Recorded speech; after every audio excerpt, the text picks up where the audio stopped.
Hello and welcome to day 20. It is now December the 20th, not far to go. And today I'm wanting us to think about self-compassion. In other words, being kind to ourselves and also extending that to others. And I think in this time that we live in, from the news and from social media, lots of things can seem quite black and white, especially when it comes to people that they're either all good or they're all bad.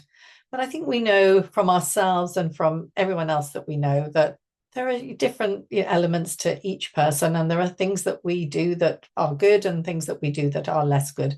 And I don't think anybody ever has got it right all the time with everything. Surely that's not being a human being. We all make mistakes. We do things, that we realize afterwards, oh, why did I do that? Or we get embarrassed about something we've done.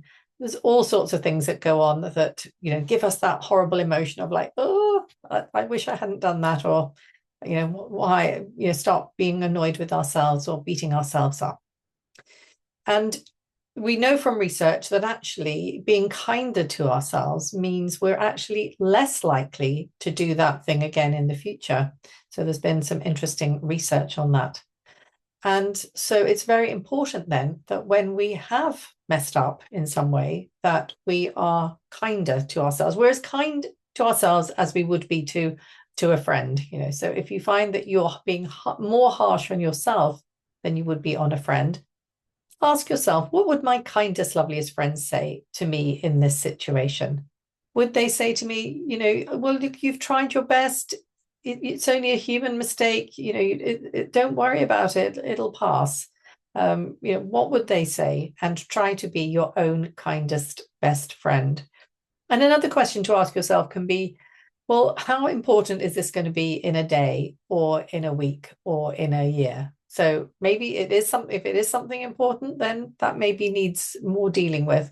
But if it's something that's quite minor and tomorrow it won't really matter, or in a week's time it won't matter, then take the advice of that kindest friend and just try to relax about it and forgive yourself for whatever it might have been.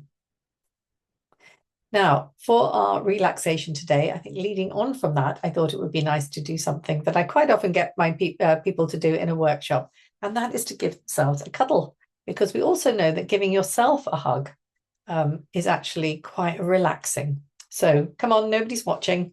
Just put your arms around yourself. You'll find it feels lovely and warm, and just give yourself a really nice cuddle. And you can do that. If you haven't got anyone to cuddle you and you need a cuddle, you've always got you. You're always there to give yourself a cuddle. You can give yourself a little rub. Okay, thank you for watching. I'll see you again tomorrow. Bye-bye.